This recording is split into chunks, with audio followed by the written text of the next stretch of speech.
Dream میں تو یعنی جب زیارت نصیب ہوتی ہے تو ایک عجیب سی خوشی ہوتی ہے، اور جسم کا ایک ایک جو حصہ ہے وہ گواہی دیتا ہے کہ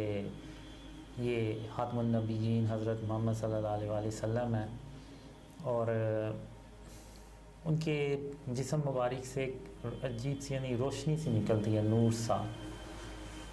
جس سے ارد گرد کی جو چیزیں یعنی روشن ہو جاتی ہیں۔ اور چہرہ کبھی نہیں میں دیکھ سکا اس سے ان کا، یعنی بالکل کلیئر تو نہیں دیکھ سکا، یعنی اتنی دور سے میں نے دیکھا ہوا ہے جتنا کہ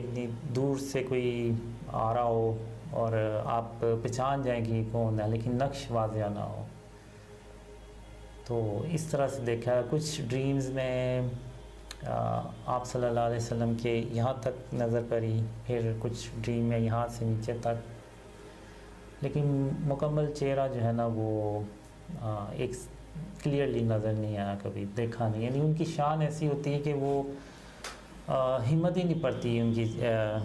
چہرے مبارک کی طرف دیکھنے کی۔ ایک ڈریم میں میری نظر ان کی آنکھوں میں پڑی تو ایسے لگا جیسے جو اللہ نے اپنا جو نور ہے نا وہ آپ صلی اللہ علیہ وسلم کی آنکھوں میں بھر دیا ہو، اور جو ان کا جو لینس ہے وہ اس میں پھول کی پتیوں کی طرح کہ وہ ایسے بنا ہوا ہے، سرکل سا بنا ہوا ہے، جو بہت ہی یعنی بیان سے باہر ہے بیان کرنا۔ تو یہ ایکسپیرینس ایسا ہوا ہے۔ اصل میں تو یہی ہوتا ہے کہ جو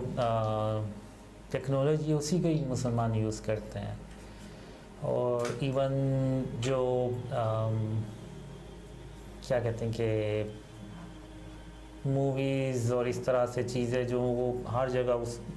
وہ چھائے ہوئے ہیں، تو اسی طرح سے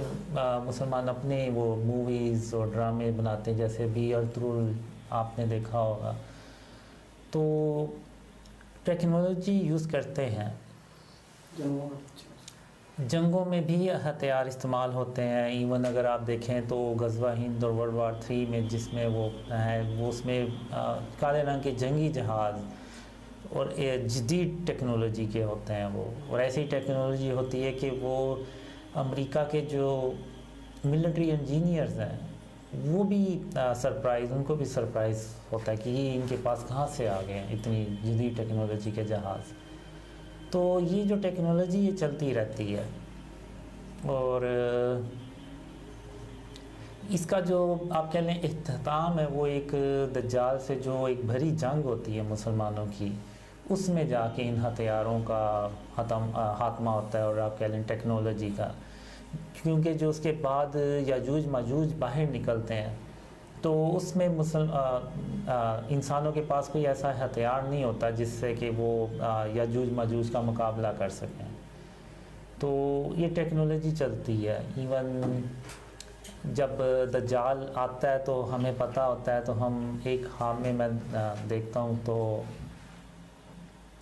اس میں مسلمان پریپریشن کرتے ہیں دجال کے اگینسٹ، اور ہتھیار بناتے ہیں بہت بہت ہیوی قسم کے، تو یعنی ان ڈریم سے تو یہی ظاہر ہوتا ہے کہ یہ ٹیکنالوجی آگے چلے گی، اور اس کو ایسے ہی یوز ہم کریں گے، یعنی مسلمان یوز کریں گے اس ٹیکنالوجی کو۔ تو اصل میں یہ جو ڈریمز ہیں یہ جو سچے ہوں گے یہی ریوارڈ ہوگا مسلمانوں کے لیے بھی، اور جو ڈریمز پھیلا رہے ہیں ان کے لیے بھی۔ تو بیسیکلی تو یہ ڈریمز یہی بتاتے ہیں جو آنے والے ایونٹس ہیں اس میں یہ کچھ ہوگا، تو اس کے لیے پریپریشن کرنی ہے، اس کے لیے ہمیں پہلے سے تیاری کرنی ہے۔ جیسے یوسف علیہ السلام کے دور میں ایک بادشاہ کو خواب آیا تھا کہ 7 سال اگلے جو ہیں وہ خشک سالی کے آئیں گے، اس کی تعبیر جو یوسف علیہ السلام نے بتائی تھی وہ یہی تھی، تو وہ جو ہے وہ انہوں نے اس کی پریپریشن کی اور اس مشکل وقت کو گزارا۔ اب یہ بھی جو ڈریمز ہیں یہ بھی اسی طرح سے آنے والے ایونٹس جو ہیں ان کو بتا رہا ہے کہ یہ آنے والے ہیں، تو اس کے لیے پریپریشن کرنی ہے۔ اور وہی وہ ریوارڈ ہوگا، اور وہی وہ اللہ کی جو بلیسنگ ہوں گی اور اس کی رحمتیں ہوں گی وہی ہوگی.